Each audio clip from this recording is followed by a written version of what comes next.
오밤중에 여기 화라산 영성원에서 천국의 잔치가 벌어졌습니다.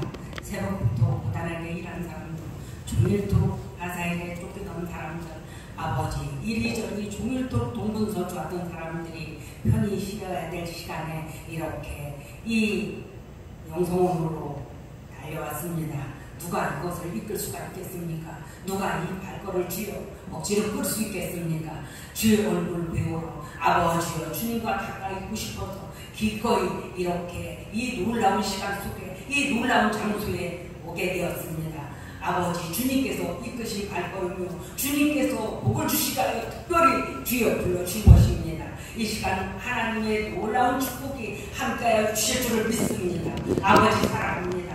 병든 자가 고침받고 참으로 그 심중에 깊은 아픔이 있는 사람이 내가 언제 아팠느냐는 듯이 부드러운 기름이 위에서부터 내려와 상처를 땀해주실 줄을 믿습니다. 아버지 사랑합니다. 답답했던 문이 열리고 아버지여 나의 하나님이여 나의 아버지여 주님께서 주여 해주시고서도 안달나던 그 주여 문제들이 이 시간 활짝 열리게 될 줄 믿습니다. 아버지 사랑합니다. 찬양합니다.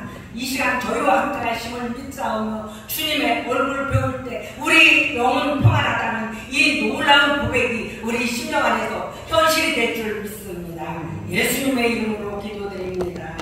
아멘. 저는 아산 영인의 아름답고 예쁜 교회의 이수일 목사입니다. 여기 함께 오신 우리 불대동산교회 성도님들 저보다 다 훌륭하신 분들이에요. 이런 분들이 이렇게 지금 주님을 찬양하기 위해서 왕같은 제사장의 모습으로 거룩한 백성으로 이렇게 주님 앞에 있습니다. 여러분들은 저를 섬기고 저는 여러분들 누군가 한 사람을 섬기기 위해서 하나님께서 오늘 이 자리에 세우셨다고 믿습니다. 사실 20년 동안 잠수함 같은 그 깊은 해저 물 속에서 빛을 보지 못하고 세상을 쳐다보지 못했어요. 그러다가 20년 만에 교회를 이전하고 고개를 드는 그 순간에 세상 밖으로 처음 나온 것이 여기 화라산 영성원이었어요. 세상과 소통해보지 못했고 사람들과 소통해보지 못했고 주님께서 깊은 바다 속에서 숨겨놨던 그 시간 속에서 처음 눈을 뜨니까 여기 화라산 영성으로 인도해 주셨어요. 큰 첫 예배 드릴 때 우리 목사님들도 제 목소리 그날 아마 처음 들으셨을 거예요. 그때 백성환 목사님과 이만나 선교사님이 저희 교회에 오셨는데 이분들이 저의 설교를 한 번 듣고서 저를 초청하셨어요. 이 초청을 어떻게 생각했나? 나는 내 안에 계신 40년 동안 46년 동안 키가 듣지 못했고 40년 동안 예수님과 동행했던 그 시간 속에서 나를 만나주신 예수님이 누구신지 저는 누구보다도 잘 알았어요. 나를 끌어주신 그 예수님 누가 뭐라 그래도 나를 믿고 있었어요. 그런데 내가 했던 예수님과 동행했던 그 내 말을 듣고 한 번 듣고 나를 설교에 초청하시는 거예요. 난 이분들을 믿었습니다. 그분들이 화라산 영성으로 인도하시는 거예요. 요즘에 2단 3단 얼마나 무섭습니까? 내 속에 계신 예수님을 나는 믿었어요. 오늘 우리 목사님 정화영 목사님 그림으로만 보던 정화영 목사님이 오늘 처음 뵙고요. 실제적으로 뵙고 음료도 대접받고 행복했습니다.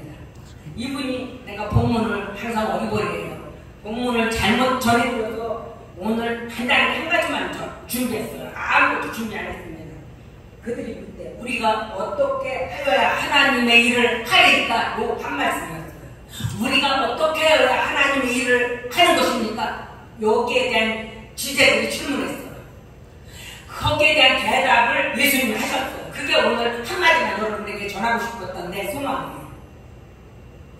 우리 성도들이 오늘 쭉 따라 나오신다고 했길래 20년 동안 졸면서 멸시하면서 지긋지긋해하면서 불평하면서 때로는 맛있게 먹으면서 이렇게 양식을 먹어놓고 뭘 밤중까지 쫓아다니면서 또 먹으려고 해요. 지긋지긋하지도 않소? 그랬더니 피크닉 밥이죠? 밖에 나가서 먹으면 또 새로워요. 그래서 우리 오밤중에 피크닉 가자! 이런 거 좋았습니다. 너무나 행복하고 너무나도 감사해요. 이분들의 섬김이 아니었으면 이 자리에 설 수도 없었고, 또한 저는 이 자리에 서게 주신 것은 다른 모든 것보다도 하나님께서 듣지 못하는 내게 말하는 은혜를 주셨어요. 말하는 은혜를 주셔서 반드시 누군가 한 사람에게 저가 필요하다고, 저의 섬김이 필요하다고 나는 믿고 있습니다. 아멘.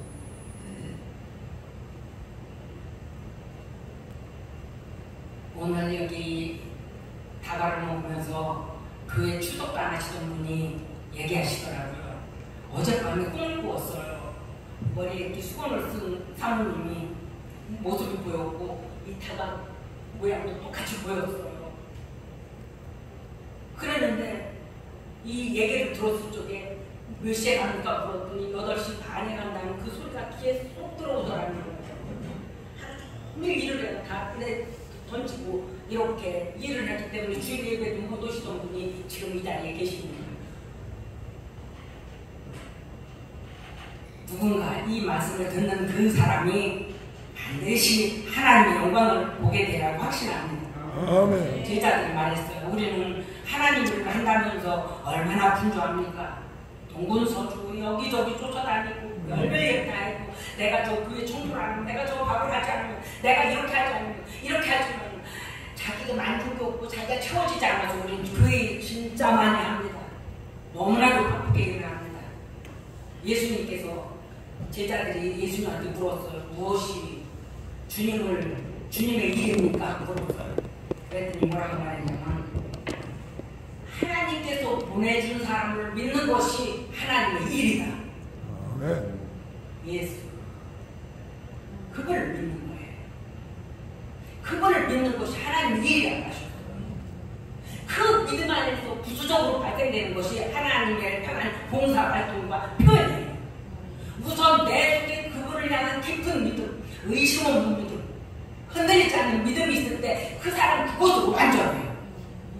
오늘 이상희 선생님이 이곳에서 찬양을 했어요. 아기 때부터 우리 주일학교에서 큰 이런 아름다운 사람인데, 이 사람이 공연이나 뭐다 항상 일정이 바쁜데 다른 청소년들은 다 흩어져서 어디로 갔는지 모르는데, 이 사람이 그 예배 오면은 오후 예배까지 드리는 거예요. 5분이 아까워가지고 이거 게임하느라고 그냥 예배를 깨우듯이 하고 도망칩니다. 이런데 오후 예배까지 드리는 거예요. 이렇게 하나님 앞에 얼굴을 비던 이 딸이 오늘 이 자리까지 올 수 있게 됐어요. 아마 그날 바쁘고 병이 있다고 그날도 오늘은 안 돼 했다면 다른 청소년은 배려했거든요. 그랬다면 이 목사님이 이 소리를 들으시지 못하셨을 테고 이 자리에 올 수도 없었을 테고 우리는 이 오밤중에 피크닉을 즐기지 못했을 거예요.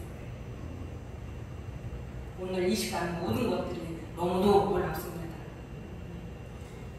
저는 어수리한 사람이라서 참으로 말씀 들으시기에도 힘드실 거예요. 그런데 나를 만나주신 그분은 어수리하지 않으셔요. 이 시간 여러분들이 하나님의 일을 이제 하나님이 보내신 예수님을 믿는 것이 하나님의 일이라는 믿음을 가지고 예배 자리에, 주님께서 부르시는 자리에, 이 말씀을 가르쳐주는 자리에 있어야 되고, 우리 교회는 10계명을 예배 때마다 외쳐요. 이것이 율법의 기본이에요. 그러나 그 율법만 있고서 우리는 행복하지 않아요. 불행합니다. 예수님께서 그 율법 안에 상상을 못해 비밀을, 행복을, 자유를 주시려고 우리를 만나기 위해 이 땅에 오신 거예요. 이게 비밀이에요. 율법은 우리가 잘못했을 적에 죄책감과 스스로를 저주하며 스스로를 용납되지 않아서 여기서 끝나게 돼요. 저주 속에서. 예수님께서 오셔서 10번이고 20번이고 우리 아버지 앞에 나올 적에 모든 가능성을 다 열어주시기 위하여 그분이 직접 오신 거예요. 그야말로 문법을 달고서라도 이렇게 온다고 해서 주님하고 있다고 했을 때 그 어린아이가 다 이쁩니까? 그 애가 예쁘게 치장하지 않고 화장하지 않아서 밉겠습니까? 잠자리에서 일어나가지고서는 똥을 잔뜩 쌌는데도 엄마가 보면 얼마나 예쁩니까? 우리 아버지는 이렇게 우리가 죄중에 잉태되어서 온갖 죄가 있음에도 불구하고 이 똥도 잔뜩 치고 했는데도 아버지하고 오면은 이뻐서 견디지 못한다. 신어주실 그 능력과 그 힘과 그 사랑이 넘치고 그럽니다. 그게 아버지의 기쁨이에요. 아버지가 하시는 일이에요. 아버지가 진심으로 원하시는 일이에요. 우리 씻어주고 다듬어주고 예쁘게 해주시고 닦아주시고 그것이 그분의 기쁨이에요. 우리는 아버지가 해야 돼요. 무슨 일? 그거를 충분하다고 하셔요. 그것이 바로 하나님의 일이다. 나를 믿고 나를 의지하고 내가 너를 위해 했던 그 모든 공로와 이유와 이런 것들을 의지하고 나한테 오는 것이 바로 하나님의 일이다. 네가 그냥 막 몸을 치고 뭔가 걱정을 내려고 하는 그 모든 것들은 아무것도 아니다. 그냥 네 모습 그대로 나한테 그냥 아버지하고 오기만 하면 된다. 그게 하나님의 일이다. 네가 나를 믿으면 어떤 모습이라도 어떤 상황 속에서도 감사하지 않을 수가 없다. 이 전체 성경이 대략 예수님의 문으로 들어가게 되면 이것이 이해 안 되는 것이 없더라고요. 물론 제 나름대로예요. 소고기를 예를 든다고 해요. 여러 부위가 있고 여러 요리법가 있고 여러 맛이 있습니다. 저는 어쩌면 소고기의 한 가지 가장 일부분의 맛을 가지고 말씀을 하고 있는지도 모르겠어요. 그러나 바로 그 소고기 한 번도 소고기 묵국을 먹어보지 않은 그 사람에게 그야말로 이 가장 만난 그 소고기 묵국을 어느 순간에 대접할 수 있다면 그것은 그야말로 대단한 겁니다. 이런 분이 나는 있을 줄 믿고 있어요. 저런 건 나는 어린 시절에 다 먹어봐서 저는 식상했어. 그걸 말이라고 하고 그걸 음식이라고 내놓는 거야? 이럴 수도 얼마든지 있어. 그러나 하나님께서는지요 어떤 음식이라도 그 음식이 너무나 절실한 그 사람을 예비하셔. 그래서 말씀을 전하라고 하셔. 외치라고 하셔.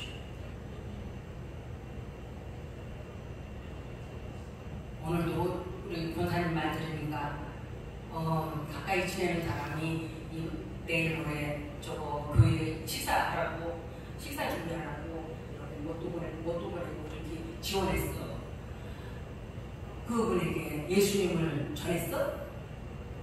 그 오셔서 직접 만드시고 직접 해서 직접 대접하시라고 그랬지.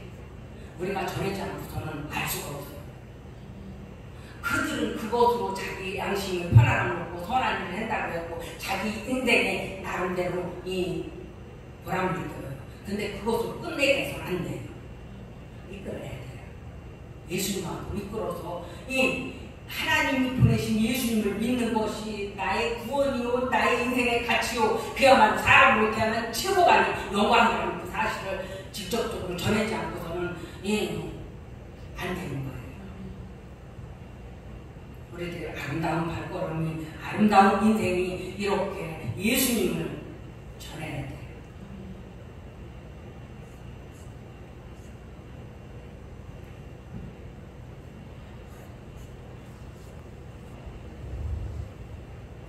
그들이 묻되 우리가 어떻게 하여야 하나님의 일을 하오리까? 예수께서 대답하시되 하나님께서 보내신 일을 믿는 것이 하나님의 일이니라. 예수님이 나를 보내주기 위하여 우리에게 최고가는 일을 하시기 위해서 이 땅에 오셨지만 그분은 너무나 부족하셨고 12명 제자 외에는 다 도망가버렸고 그 중에서도 한 사람은 마귀라고 하셨어요. 그런 직원으로 혼자서 외치셨어요. 믿지 않았어요. 이 말에는 저 말이고 이 말에는 저 말했어요.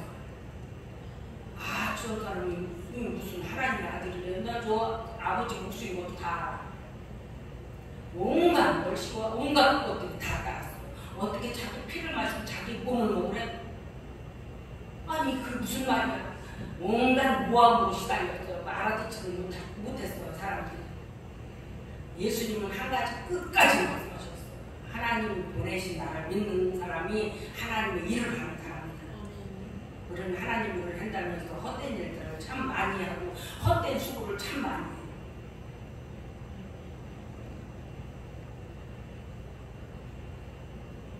(20년) 동안 개척교회에서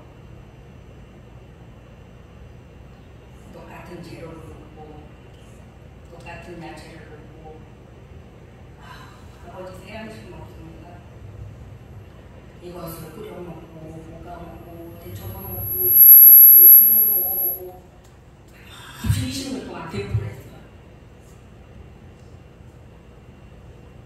하나님의 일은 그분이 가라시면 가고 오라면 오고 멈추라면 멈추고 이러는 것이 하나님의 일이라는 것을 20년 동안 깨우치게 됐어요.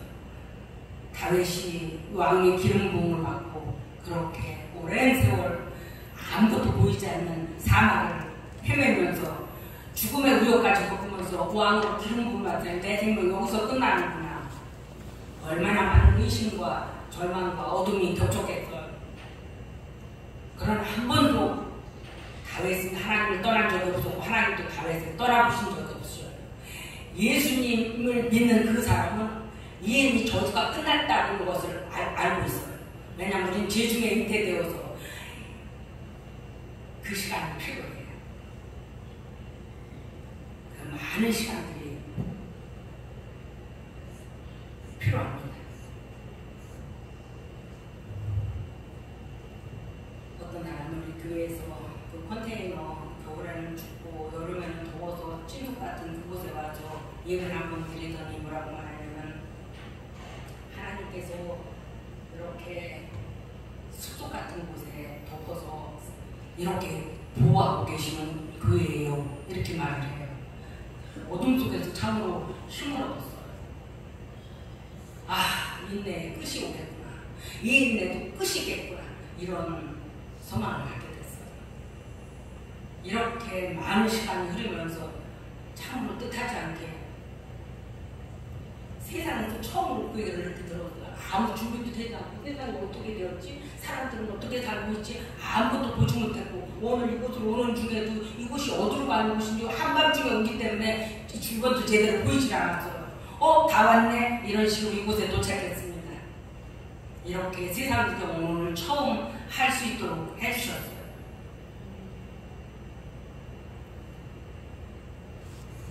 오늘 이렇게 설교 다 합니다. 기도하겠습니다.